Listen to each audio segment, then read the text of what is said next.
introduce Yupo, and in my handout, I start by saying I'm not a major user nor a proponent of it, actually.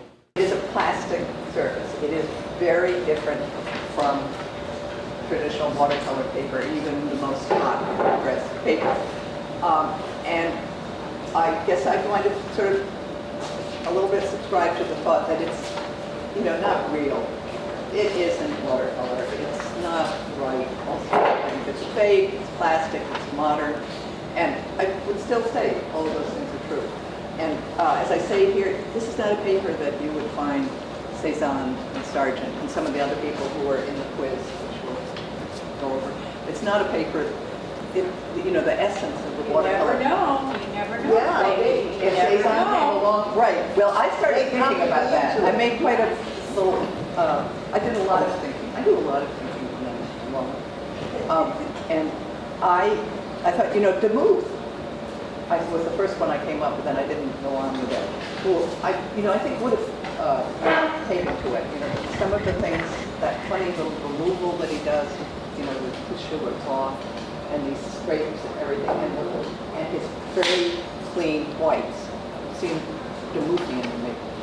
So maybe he would have. But in any case, there are things that you don't get, which is why I really probably don't use it, that are the essence of watercolor, with that, the suspension on a piece of paper, whether it's hot press or cold press, where the light comes up, because even if it's hot press, there's still a tiny bit of texture, and you get that veil of watercolor, and that is something that I am always interested about, so much so that my work is getting more and more now. So it's just vague.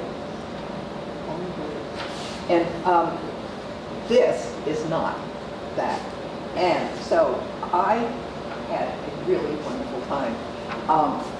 I did some apples, very like what I've set up here, with the glass, in glass, around glass.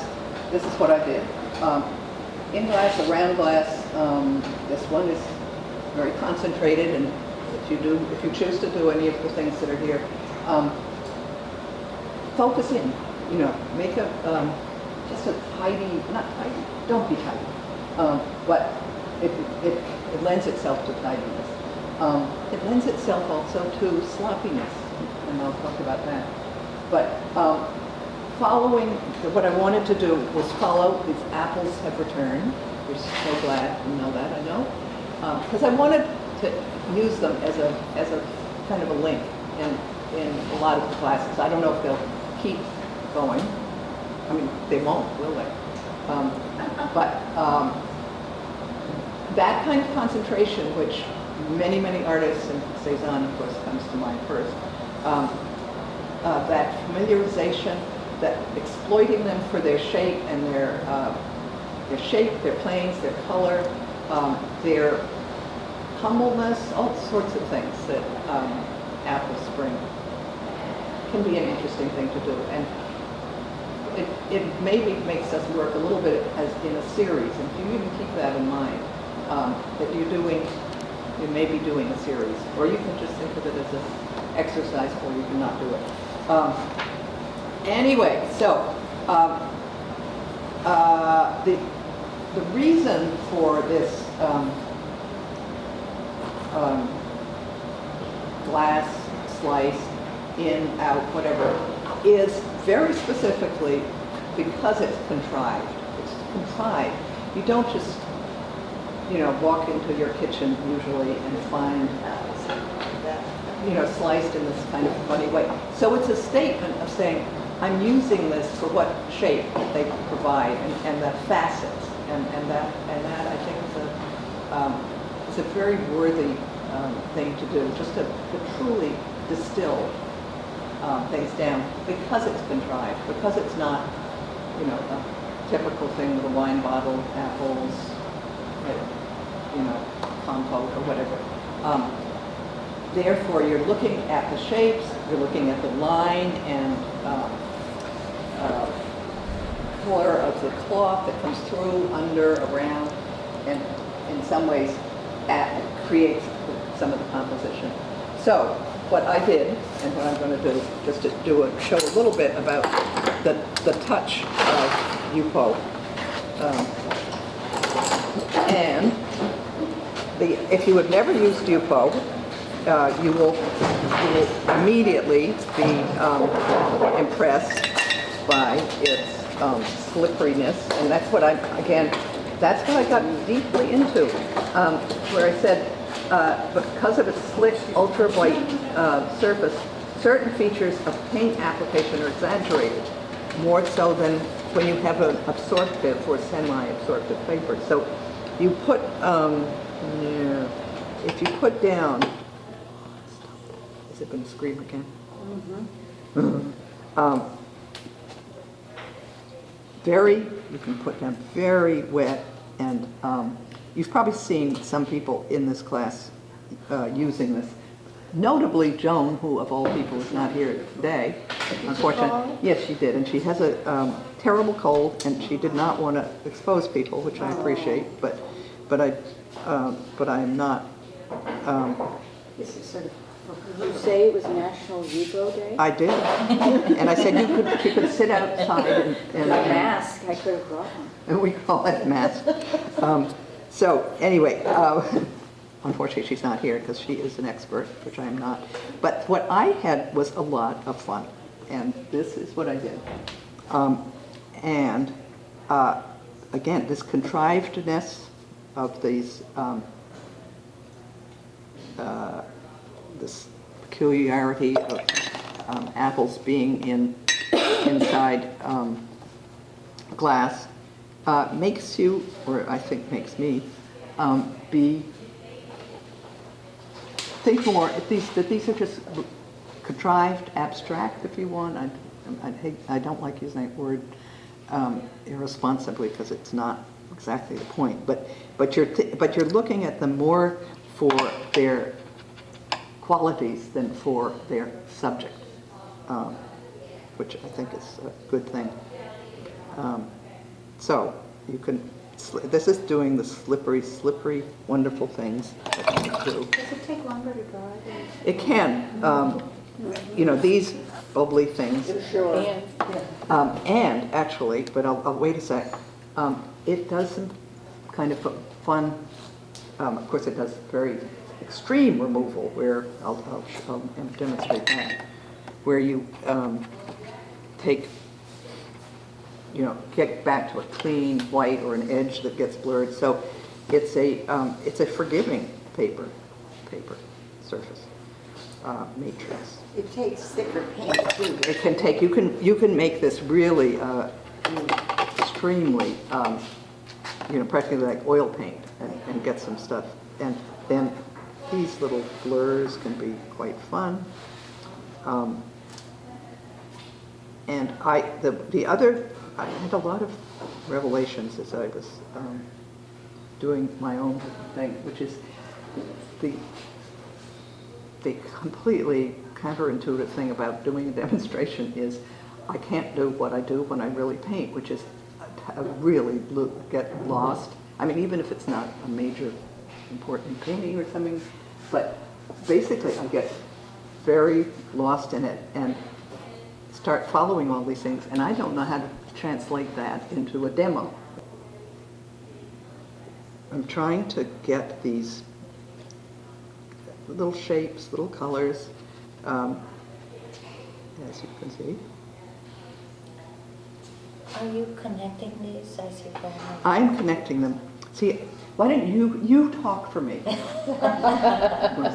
And then that's what exactly I'm following, making a little voyage through, in, under, around, in and out of the glass, picking up on some colors. You drew it first too, didn't you?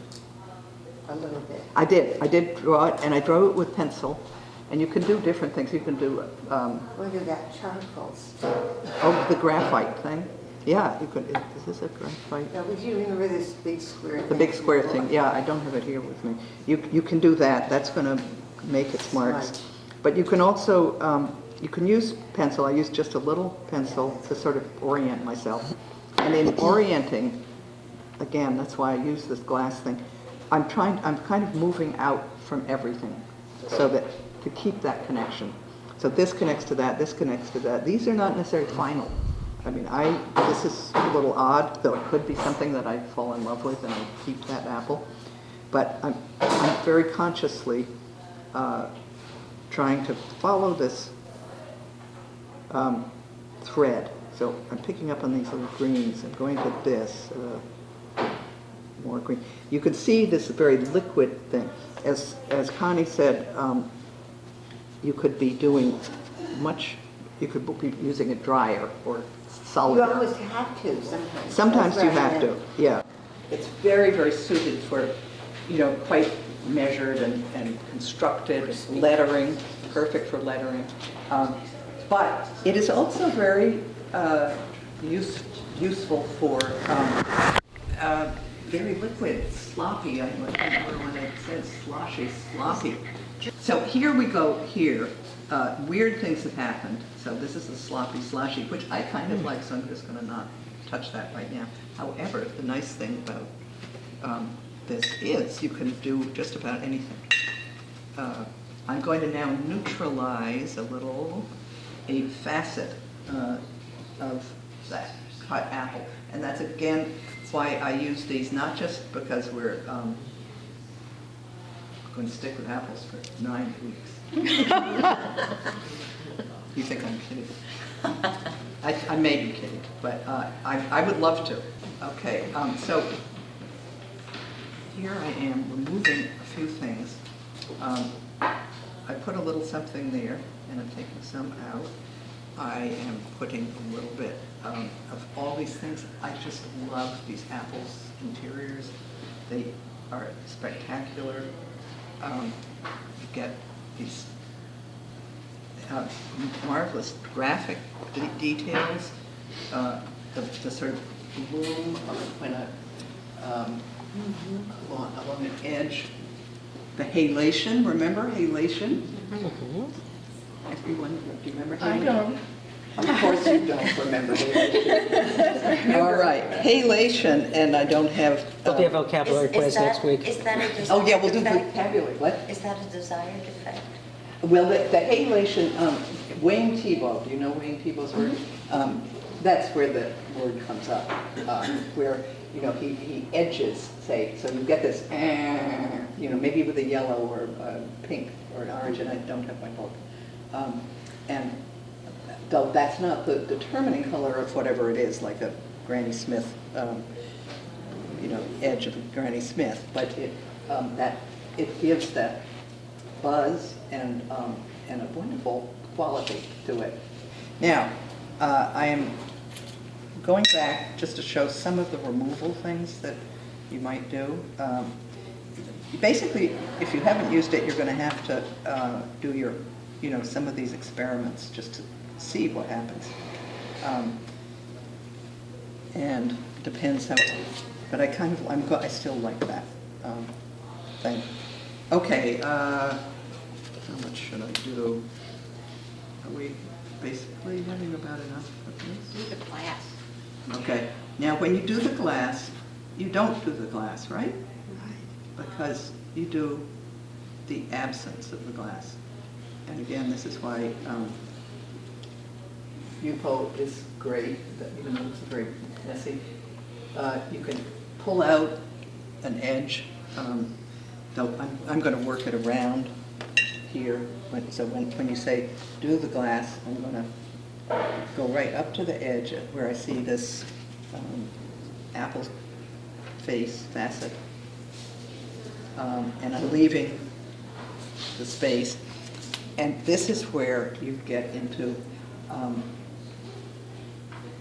negative painting too. You're painting up to an edge, leaving it, putting your object, and that's why you have this sort of glass, you're working with glass, because whatever I put down there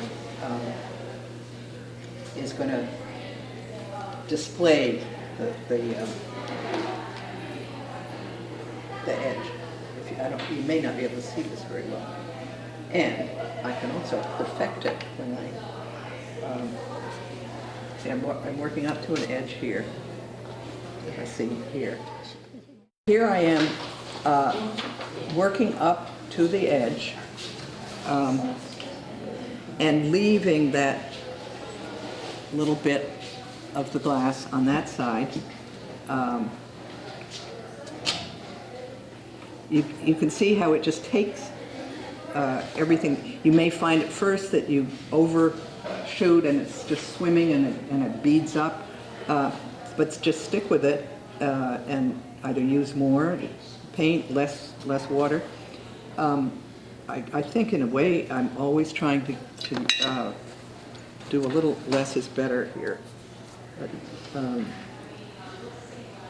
so I see a sort of shape right there that goes right up to the edge, and another one over here of the glass. So that is painting the glass, because the glass is a break in your vision, and you know that's why we're doing something contrived. It breaks how you see this particular thing, and once you get into some of it, you're going to find, oh, unfortunately, this is so wet. So I'm going to blot my stripe here, which actually with tissue, not with paper towel, it may actually have the benefit of being, no, I've waited a little too long.